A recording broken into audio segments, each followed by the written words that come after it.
The Flickering Light. In the small town of East Hollow, the legend of Lantern Jack was well known, but rarely taken seriously by the younger generation. For most kids, it was just a spooky story to tell around campfires. One summer evening, a group of 4 friends, Tommy, Sarah, Lucas, and Emily, decided to put the legend to the test. It was the last week of summer vacation, and the group was eager for one final adventure. Tommy, the self-proclaimed leader, dared the others to join him on a trek to the old railway tracks. Despite their nerves, the allure of a thrilling story to tell, when school started again, was too tempting to resist. Armed with flashlights and a mixture of excitement and trepidation, they set off just as dusk began to fall. The tracks lay on the outskirts of town, winding through the dense woods that were rapidly darkening with the setting sun. As they approached the tracks, the forest grew eerily quiet. The usual chirping of crickets and rustling of leaves seemed to vanish, replaced by an unsettling stillness. The kids exchanged nervous glances but pressed on, their flashlights casting long, shaky beams through the trees. They followed the tracks deeper into the woods, laughing nervously and telling each other not to be scared. The shadows grew longer, and the air grew colder, as if the very atmosphere was warning them to turn back. Just as they were starting to think the legend was nothing but a myth, Sarah spotted a faint, flickering light in the distance. "Look! There it is," she whispered, her voice trembling. The group huddled together, watching as the light slowly moved closer.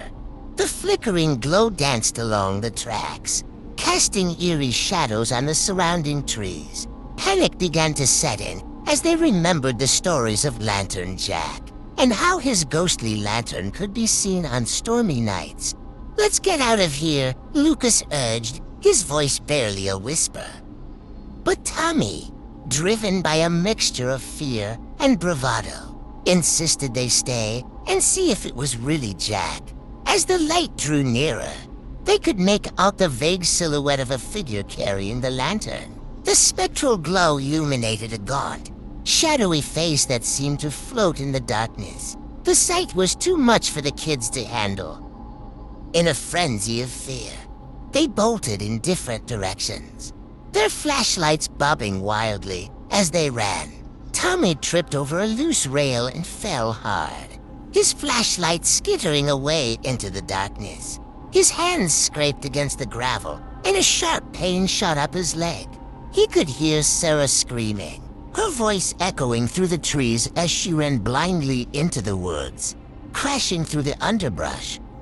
Emily and Lucas, too scared to think clearly, sprinted down the tracks, not realizing they were heading straight into the path of an oncoming train. The rumble of the train grew louder, but their terror drowned out the warning sound. Lucas tripped, but Emily grabbed his arm, pulling him up just in time to avoid the edge of the tracks. They stumbled onward, hearts pounding, minds racing with fear and confusion. Tommy, seeing the lantern light moving towards him, felt his heart hammering in his chest. He scrambled to his feet, his mind a whirlwind of panic. "Help! Somebody help!" he shouted, but his voice was swallowed by the oppressive silence of the forest. Lantern Jack's spirit, intending to guide the kids to safety, reached out with his lantern, trying to signal them to stop. But the children, consumed by fear, interpreted his actions as a threat. The spectral figure's gaunt face seemed to twist, in anguish as he tried to warn them, his lantern swinging wildly.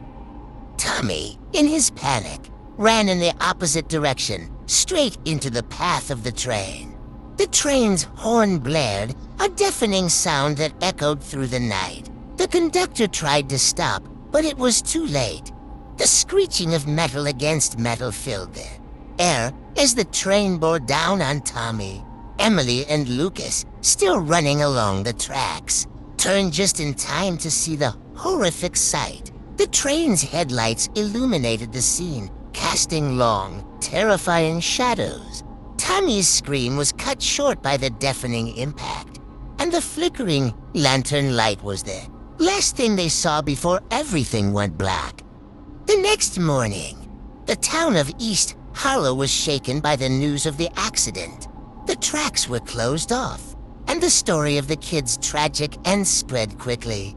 Locals mourned the loss and whispered about Lantern Jack's involvement. Some believed he had tried to save them, while others saw his presence as an omen of doom. The legend of Lantern Jack grew even more haunting, now intertwined with the tale of the four friends who ventured too far. To this day, on stormy nights, people still claim to see the flickering lantern light, a spectral reminder of both Jack's tragic fate and his eternal role as a guardian of the tracks.